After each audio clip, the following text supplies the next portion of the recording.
Jnanam paramam dheyam. Knowledge is supreme.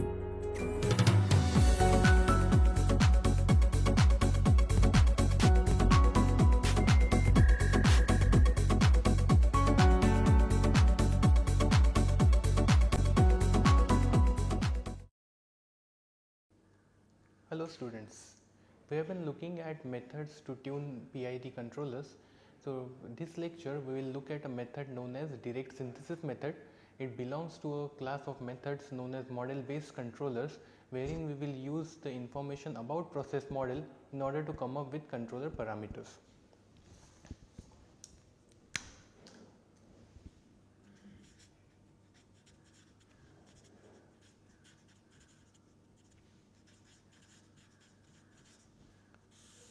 So as the names of the method suggests, it is a direct synthesis method. What we mean by that is, here we specify desired response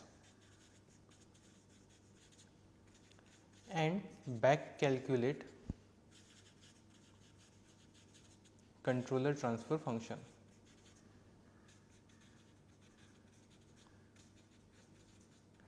So if you want to distinguish this method with the previous method of heuristic tuning or criteria based tuning, in both those methods what we do is we essentially select certain controller parameters so that they will give us certain properties of the response. Here what we are doing is we actually specify the response, which obviously can satisfy some of the performance criteria, and then accordingly we back calculate what would be the controller which will give you that particular closed loop response. So let us say for an example,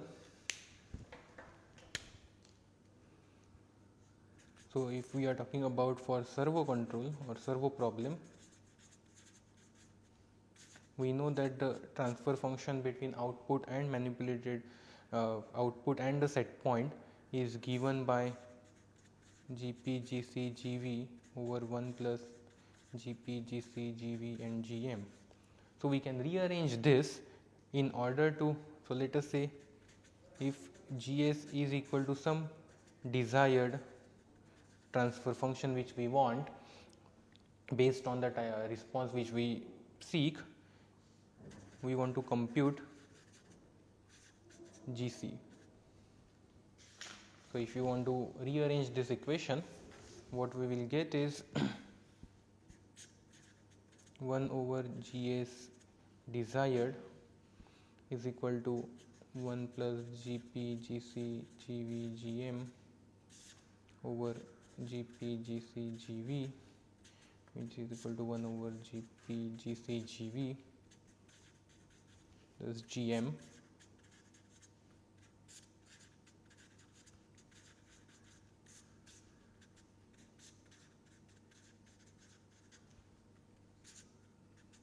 So that gives you a controller transfer function as 1 over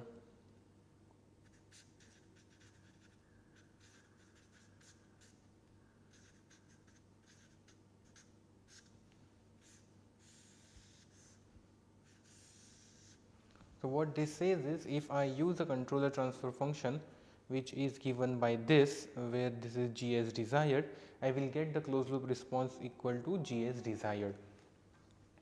So what and if this controller, this transfer function is similar to a PI controller, you will implement a PI controller. If this looks like a PID controller, we will be implementing a PID controller.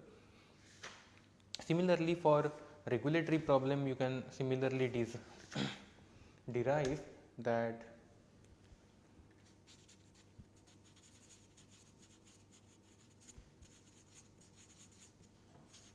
if your GR is GR desired, then you can derive that the corresponding GC comes out to be GD minus GR desired over GP GR desired times GVGM.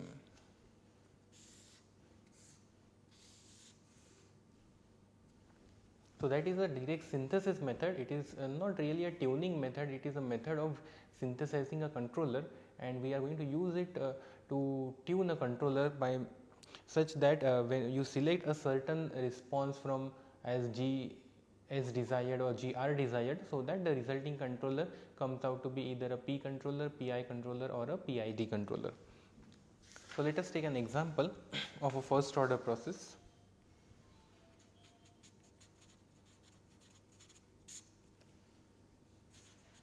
Let us say your process is first order process, and we want this particular process to undergo a servo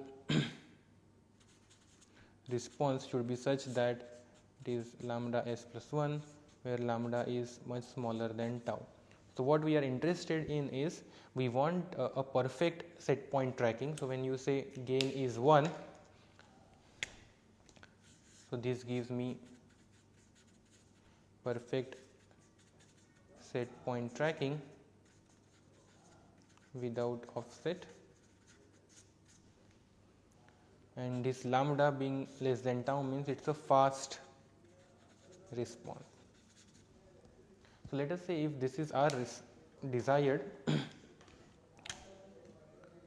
and for simplicity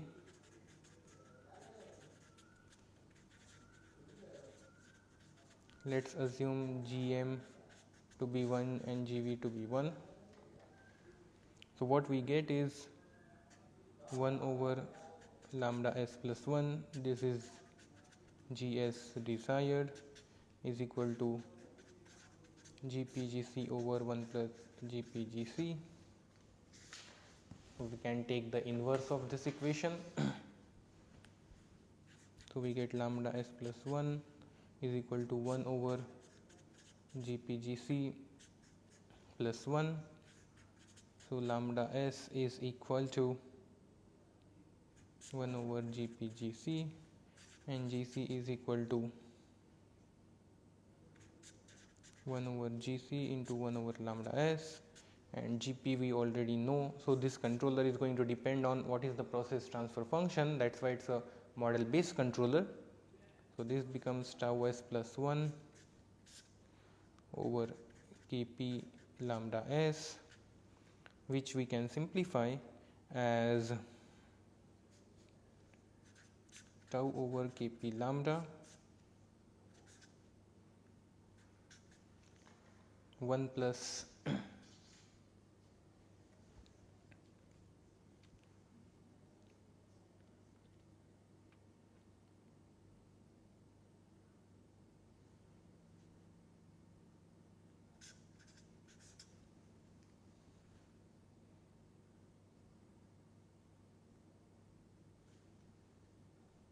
1 over tau s. So you can see that this is of the form Kc 1 plus 1 over tau is. So this is indeed a PI controller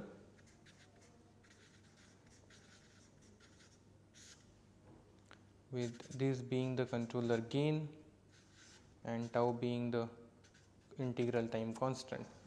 So what direct synthesis method gives us is that if we use a PI controller with a gain given by tau over Kp lambda and integral time constant equal to the process time constant of tau, then the closed loop response will be given by 1 over lambda s plus 1. So it will be a set point tracking first order without offset with a time constant of lambda. So this is a simpler way to get controller tuning by actually specifying what is the closed loop response we want. So let us take another example.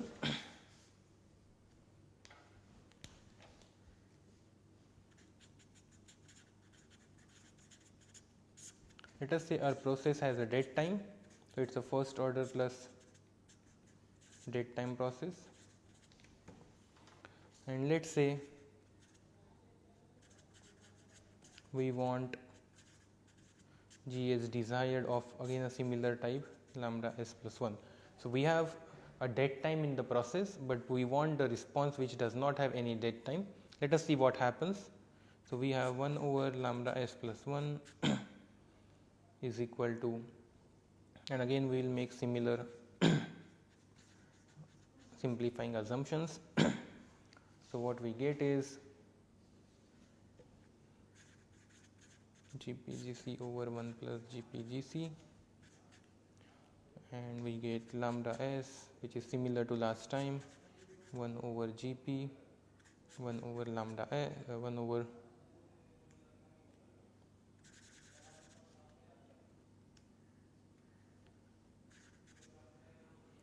and then GC is equal to 1 over lambda s into 1 over GP.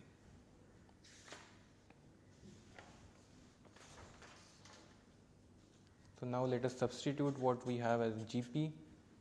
So we get 1 over lambda s into tau s plus 1 over Kp and e raised to TdS. So what we get is very similar to what we had for the previous case. So we have a controller gain, and all this is multiplied by e raised to TdS.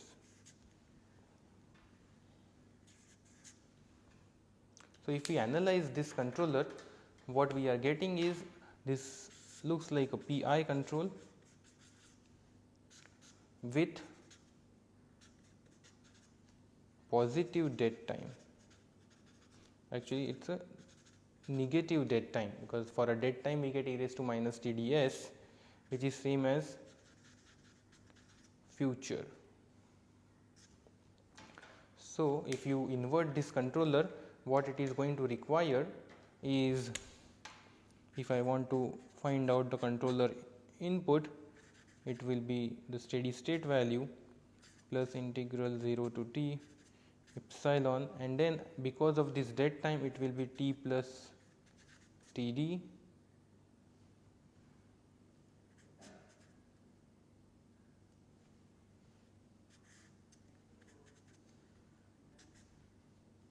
plus the error value will be at t plus Td. So this is the proportional action, this is the integral action. So what we realize is that because of this negative dead time, what we require is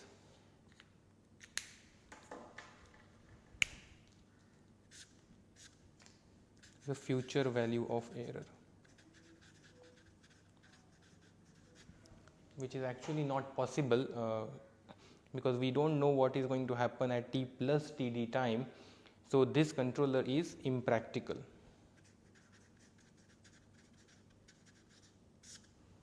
And the reason we are getting impractical controller from this directed synthesis is because we are assuming, or we want this controller to take action right away, and this is a feedback control. It is going to take action only when the output has shown any effect to the input. Because of this dead time, the output is not going to show any effect till time of Td is passed. So as that is the case, you cannot expect your controller to take action right away. You have to carry forward the same delay into your desired response as well. So for a direct synthesis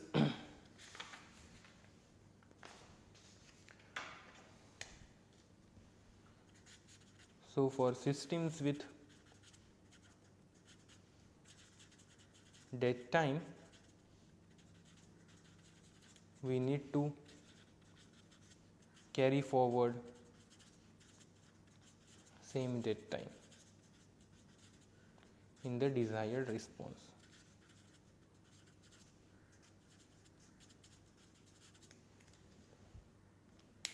In order to get practical controller. So for the same case, our G as desired should have been 1 over lambda s plus 1 e raised to minus TdS. Accordingly, if we derive the controller, what we are going to get is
So let us substitute what we have.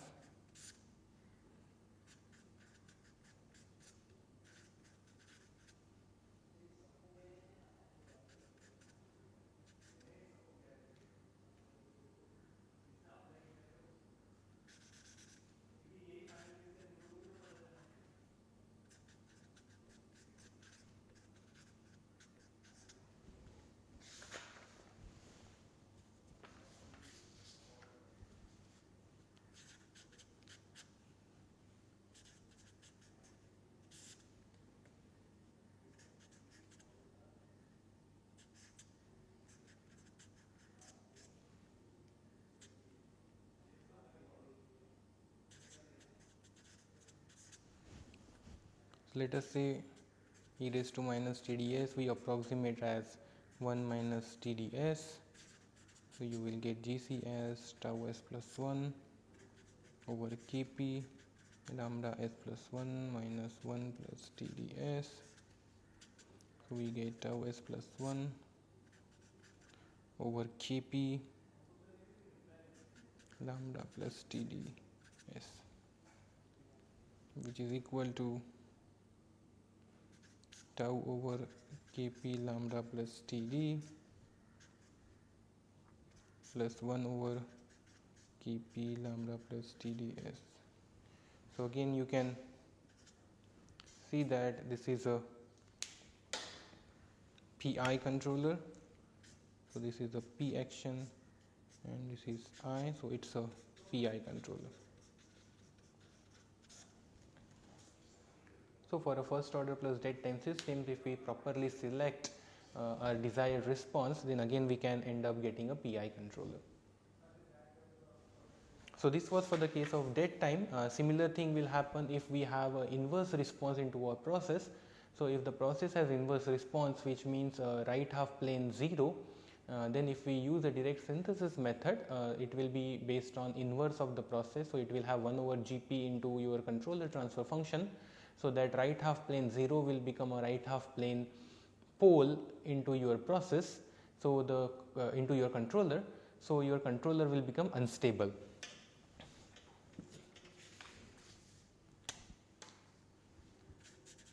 So for systems with inverse response,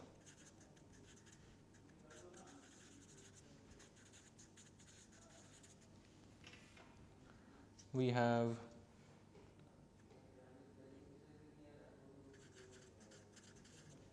right half plane 0 as controller is proportional to 1 over the process transfer function. Controller GC will have the same 0 will become a pole, will have a pole in right half plane, so controller will be unstable.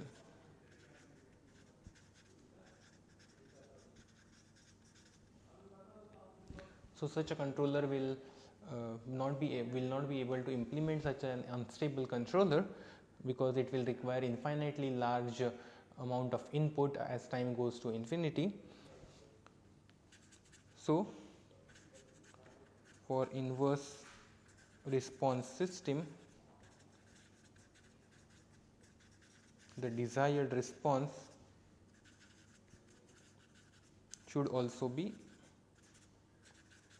have the corresponding right half plane 0. So inverse response cannot be avoided cannot be eliminated by implementing any controller or a direct synthesis controller. So as long as we take care of these two situations, the direct synthesis method can give you PPI or PID controller, and the corresponding tuning will give you the desired response which was used to set up that particular controller.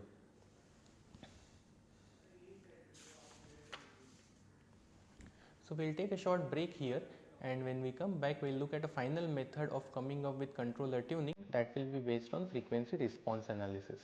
Thank you.